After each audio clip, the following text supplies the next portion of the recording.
So I just wanted to show a quick video of the Mustang before we start cracking on it. I've got a 67 GT500 style hood on there now, which I don't think will work with this blower we're putting on. So I've got another hood that a friend gave to me that we're going to be cutting a hole in. And I'm still waiting for my distributor to come back in the mail and some other parts as well. But while we're waiting for that, we're going to be changing the valve springs to something a little stiffer. Right now I've got stock valve springs, and if you're doing the same build, I'd recommend that you get some, and you're using stock valve springs, I recommend you get something a little stiffer. The guys on the Summit Tech line, they recommended around 110 pounds of seat pressure at least for 6,000 RPM, 6 pounds of boost, so that's a good place to start. So I guess first things first, what we're going to be doing now is just taking off the carb, and also we'll be taking the spark plugs out as well. You won't need to, but since we're putting in new valve springs, that's kind of necessary. So step by step, this is how we're going to do it. So UPS just showed up just as I finished filming the last part, and my distributor just came, so I just wanted to explain exactly the parts that are needed. So this bottom part here, this billet piece, is added to the bottom with an extra shaft to raise the distributor up so that it clears the water neck. And I didn't have that in the first video because I had it sent off to Price Motorsports.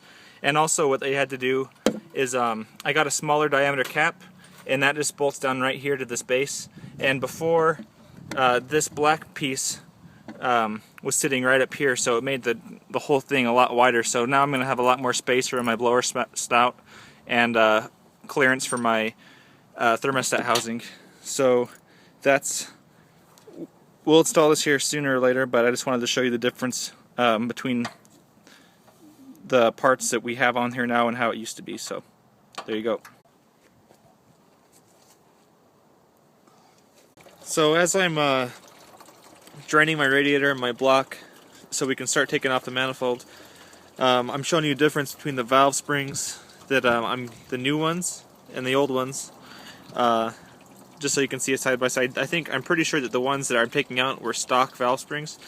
And one thing to keep in mind, if you are going to buy a set of new springs, you might want to acquire a set of an extra set of shims, because we ran out of shims for the left cylinder bank, and we've got to order some in. So we've stopped progress on changing the valve springs until we get some shims. But I think we're about ready to start cracking the manifold off so we can put our new adapter plates on.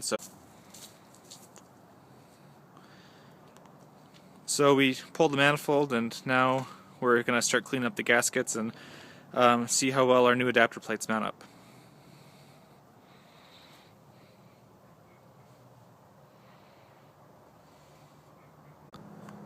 So we just drilled and tapped the holes for my valley plate. I don't know if you can see that very... Yeah, you can. 4 holes. It's a number 21 drill and a 1032 tap that comes with the kit from Price Motorsports, or that's what you should use with the Price Motorsports kit. So now we're going to clean this up and run some silicone along these lips on the valley ridges, I guess you'd call them. So, and then we're going to mount up that valley tray.